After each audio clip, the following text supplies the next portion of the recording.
ಹುಬ್ಬಳ್ಳಿಯಲ್ಲಿ ನೇಹಾ ಕೊಲೆ ಖಂಡಿಸಿ ಎಬಿವಿಪಿ ಪ್ರತಿಭಟನೆ ಮಾಡ್ತಾ ಇದೆ. ಅದಕ್ಕೆ ಸಂಬಂಧಪಟ್ಟಂತೆ ಒಂದು ಬ್ರೇಕಿಂಗ್ ನ್ಯೂಸ್.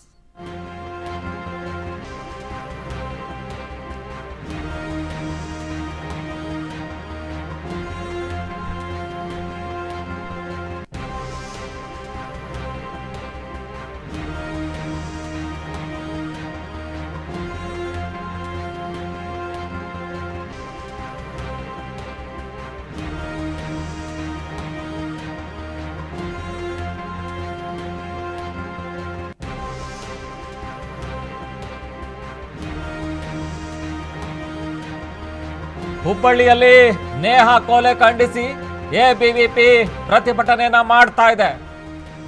ವಿದ್ಯಾರ್ಥಿಗಳಿಂದಲೂ ಕೂಡ ಬೆಂಬಲ ವ್ಯಕ್ತವಾಗ್ತಾ ಇರುವಂತದ್ದು. ಈಗಾಗಲೇ ಸಾಮಾಜಿಕ ಜಾಲತಾಣಗಳಲ್ಲಿ ಜಸ್ಟಿಸ್ ಫಾರ್ ನೇಹಾ ಅಭಿಯಾನ ಶುರುವಾಗಿದೆ.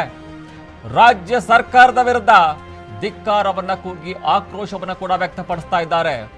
ಹತ್ಯೆಯನ್ನ ಖಂಡಿಸಿ ಈಗಾಗಲೇ ದೊಡ್ಡ ಮಟ್ಟಕ್ಕೂ ಕೂಡ ಪ್ರತಿಭಟನೆ ಆಗ್ತಾ ಇರುವಂತದ್ದು. ಹತ್ಯೆ ಆರೋಪಿ ಫಯಾಜ್ ಗಲ್ಲಿಗೇರಿಸಬೇಕು ಅವನ್ನ ಈಗಾಗಲೇ ಆಗ್ರಹ ಕೂಡ ಆಗ್ತಾ ಇರುವಂತದ್ದು ನೋಡ್ತಾ ಇದ್ದೀವಿ. ಸಾಕಷ್ಟು ಸಂಖ್ಯೆಯಲ್ಲಿ ಎಬಿವಿಪಿ ಕಾರ್ಯಕರ್ತರು ಈಗಾಗಲೇ ಜಮಾಯಿಸಿದ್ದಾರೆ. ಈಗಾಗಲೇ ಕಾಲೇಜು ಮುಂಭಾಗ ಪ್ರತಿಭಟನೆ ಕೂಡ ಆಗ್ತಾ ಇರುವಂತದ್ದು ನೋಡ್ತಾ ಇದ್ದೀವಿ. ಈಗಾಗಲೇ ದೃಶ್ಯಾವಳಿಗಳಲ್ಲಿ ಯಾವ ರೀತಿ ಪ್ರತಿಭಟನೆ ಆಗ್ತಾ ಇದೆ ಅಂತ. ಹುಬ್ಬಳ್ಳಿಯಲ್ಲಿ ನೇಹಾ ಕೊಲೆಯನ್ನ ಖಂಡಿಸಿ ಪ್ರತಿಭಟನೆ ಜೋರಾಗ್ತಾ ಇದೆ. ಪ್ರತಿಭಟನೆಯ ಕಾವು ಕೂಡ ಜೋರಾಗ್ತಾ ಇದೆ. ಎಬಿವಿಪಿಗೆ ಕಾಲೇಜು ವಿದ್ಯಾರ್ಥಿಗಳಿಂದಲೂ ಕೂಡ ಬೆಂಬಲ ಸಿಕ್ಕಿರುವಂತ ನೋಡ್ತಾ ಇದ್ದೀವಿ. ಇನ್ನು ಸಾಮಾಜಿಕ ಜಾಲತಾಣಗಳಲ್ಲಿ ಜಸ್ಟಿಸ್ ಫಾರ್ ನೇಹಾ ಅಭಿಯಾನ ಕೂಡ ಶುರುವಾಗಿದೆ. ರಾಜ್ಯ ಸರ್ಕಾರದ ವಿರುದ್ಧ ಧಿಕ್ಕಾರ ಕೂಗಿ ಆಕ್ರೋಶವನ್ನ ವ್ಯಕ್ತಪಡಿಸ್ತಾ ಇದ್ದಾರೆ ವಿದ್ಯಾರ್ಥಿಗಳು. ಹತ್ಯೆ ಆರೋಪಿ ಫಯಾಜ್ನನ್ನ ಗಲ್ಲಿಗೇರಿಸಬೇಕು ಅಂತ ಆಗ್ರಹವನ್ನ ಮಾಡ್ತಾ ಇರುವಂತದ್ದು ಅಲ್ಲಿನ ವಿದ್ಯಾರ್ಥಿಗಳು.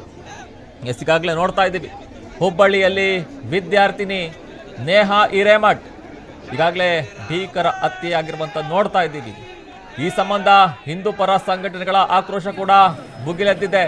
ನೂರಾರು ಕಾರ್ಯಕರ್ತರು ಹುಬ್ಬಳ್ಳಿಯ ವಿದ್ಯಾನಗರ ಪೊಲೀಸ್ ಠಾಣೆಗೆ ಮುತ್ತಿಗೆ ಹಾಕಿ ಪ್ರತಿಭಟನೆ ಕೂಡ ಮಾಡಿದ್ರು. ಇನ್ನು ನೇಹಾಳನ್ನ ಕೊಂದಂತಹ ಆರೋಪಿಯನ್ನ ಎನ್ಕೌಂಟರ್ ಮಾಡಬೇಕು ಅಂತ ಆಗ್ರಹಿಸಿದ್ದಾರೆ. ಅಲ್ಲದೆ ನೇಹಾಳ ಕೊಲೆಯನ್ನ ಖಂಡಿಸಿ ಈಗಾಗಲೇ ನೋಡ್ತಾ ಇದ್ದೀವಿ NSUI ಹುಬ್ಬಳ್ಳಿಯ ಕಿಮ್ಸ್ ಆಸ್ಪತ್ರೆಗೆ ಮುಂಭಾಗ ಪ್ರತಿಭಟನೆ ಕೂಡ ಆಗಿದೆ. ಟೈರ್ಗೆ ಬೆಂಕಿ ಹಚ್ಚಿ ಆಕ್ರೋಶವನ್ನ ವ್ಯಕ್ತಪಡಿಸಿದ್ದಾರೆ. ಅಲ್ಲಿ ಕೊಲೆ ಆರೋಪಿಯನ್ನ ಗಲ್ಲಿಗೇರಿಸುವಂತೆ ಒತ್ತಾಯವನ್ನ ಮಾಡ್ತಾ ಇದ್ದಾರೆ. ಇಂದು ಸಹ ಪ್ರತಿಭಟನೆ ಮುಂದುವರಿತಾ ಇದೆ. ಇನ್ನು ಪ್ರಮುಖವಾಗಿ ಸದ್ಯ ಹುಬ್ಬಳ್ಳಿಯ ಕಿಮ್ಸ್ ಆಸ್ಪತ್ರೆಯಲ್ಲಿ ನೇಹಾಳ ಮೃತದೇಹ ಕೂಡ ಮರಣೋತ್ತರ ಪರೀಕ್ಷೆ ಕೂಡ ನಡೆದಿದೆ. ಬಳಿಕ ಕುಟುಂಬಸ್ಥರಿಗೂ ಕೂಡ ಮೃತದೇಹವನ್ನು ಹಸ್ತಾಂತರ ಮಾಡಲಾಗಿದೆ.